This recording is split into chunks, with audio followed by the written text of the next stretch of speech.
me bust your head.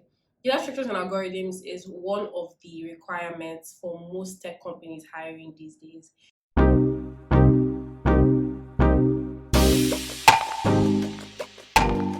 Hi guys, welcome back to my channel. If you're new on this channel, my name is Chisom Moku and I'm a software engineer and YouTuber based in Lagos, Nigeria. If you're not new to this channel, always good to have you back. So today we're going to be talking about a very interesting topic, which is data structures and algorithm. So many people reach out to me saying, oh, data structures and algorithms is something they want to learn, but they're struggling on how to learn it. And let me bust your head. Data structures and algorithms is one of the requirements for most tech companies hiring these days. So if you check the job requirement for a particular role you're applying to, you might not see data structures and algorithms there, but trust me, when you're interviewing, you're going to see data structures and algorithms. So the very first, what I'll always tell people is ensure you understand the basics. If you want to be an expert in anything that you're learning, ensure that the foundations of your knowledge is solid. So data structures and algorithms, they come in different types. There is array, there is linked list, there is heap, there is stacks, there is queues, a whole lot. So try to understand exactly what these data structures do and also understand what these algorithms do. So at the top of your head, if I ask you what an array is, you're meant to tell me what you understand by an array. And a stack and a queue, you know that array can be linked to like a crate of eggs. A stack can be linked to like a pile of plates. A queue can be linked to like people queuing on a line. So just have like a foundational knowledge on how these data structures are and what they do. So when you're done with that, the next thing you should do is you're meant to now choose a programming language that you want to use to implement these data structures and algorithms. So I wouldn't really say that I recommend any language, but I would say that Python is a very universal language and is what most people use to learn, either Python or Java or C# or JavaScript. But I say Python because Python has a lot of library, is somewhat easy to learn. Correct me if I'm wrong, but I feel like Python is something that you can learn easily. It's simple, it's not so robust. When you've understood the foundations of these data structures and algorithms, you've picked the language, the next thing you're meant to do is invest in learning resources. You're going to invest in books. Now, I'll recommend a couple of books. I recommend Cracking the Coding Interview is one book that I love. But I also want to know that Cracking the Coding Interview is not beginner friendly. Cracking the Coding Interview is when you've gotten to a certain point and you just want to start practicing questions. Because if you pick it up as a beginner, I'll tell you this for sure, you're not going to understand a lot. So for online resources, I would recommend HackerRank. I would also recommend LeetCode. I'm recommending these things because they don't just help you to practice for your interviews or practice these coding questions. They also help you understand the basics of what you're doing. So HackerRank has a learning portal. LeetCode too has a learning portal. Then other sites like Khan Academy, educative as well. I love it because it has resources for different languages. So let's say you want to learn in C#, Educative has a full course for C#. Let's say you want to learn in Python, Educative has a full course for learning in Python. So I feel like you check out these online courses and just pick one that you're very comfortable with and you can just run with it. Now, the next thing you will do is practice. Data structures and algorithms, you only get good at it when you practice it. So this is where LeetCode comes in. And what you do on LeetCode is that you start with the easy questions and then you progressively go up to the medium questions. And now you might be asking, oh Chisom, I've learned the foundations of these algorithms.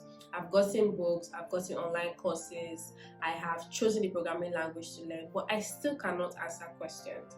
Now, this is what I would recommend.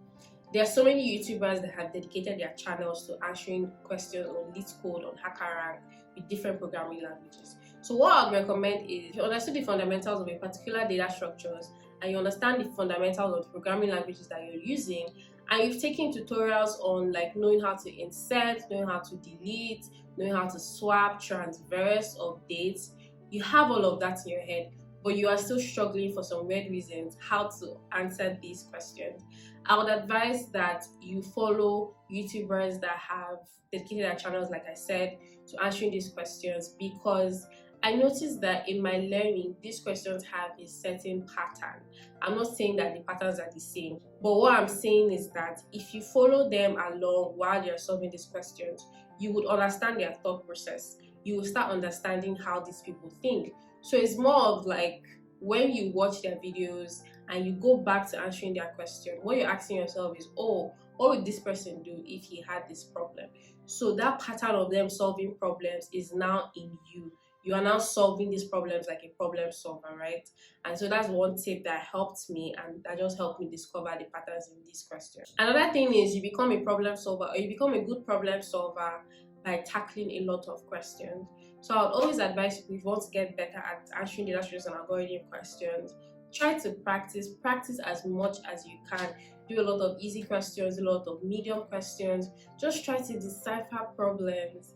Problem solving is something that's very crucial as a software engineer, as a developer, as a back-end person. You need to learn how to solve problems. And some people are of the opinion that, oh, data structures and algorithms, they're not necessary.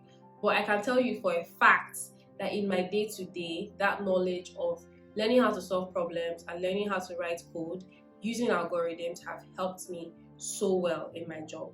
And also something else that helps me is visualizing and implementing the data structures that I'm solving. So if I'm asked a stack question, for instance, what I would do is I would draw an actual stack and try to translate the problem I'm trying to solve with that visual image that I have on paper. And this helps me to be more practical with the problem that I'm trying to solve. So I'm not just imagining it, I'm actually seeing the way it's going on paper. And to help you as well to translate that solution that you've drawn on paper into code, because you understand it more. So now you've finished learning about data structures and algorithms, the beginning phase. You've picked a programming language that you're comfortable with. You've picked an online course, books, and you are currently practicing what you're learning. The sixth thing to look out for is Big O notations. Big O is when you're trying to analyze the time and space complexity of the problem that you're solving. So what do I mean by time and space complexity? Time complexity is the amount of time that your program takes to run, and space complexity is the amount of space in memory that your program is allocating, maybe probably variables to or anything. So it's very important for you to learn about time and space complexities, because it helps you birth more effective and efficient solutions. Now, why is this important? You're going to have an actual job where you're meant to implement solutions that reduces resources. You don't want to implement a solution that's going to take a long time to run. You don't want to implement a solution that's going to use up all of your company's resources.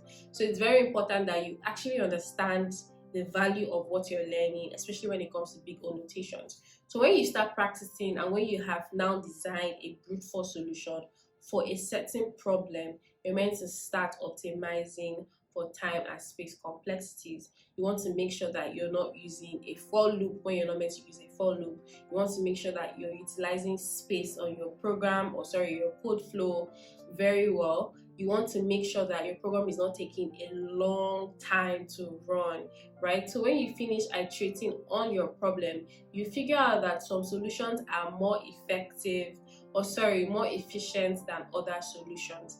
And you might not really figure it out on the go. When you continually watch videos from other people that are solving problems, you will see that they're always thinking in an efficient manner. They're not just solving it and leaving it like that. They want to make it better. They want to make the program shorter.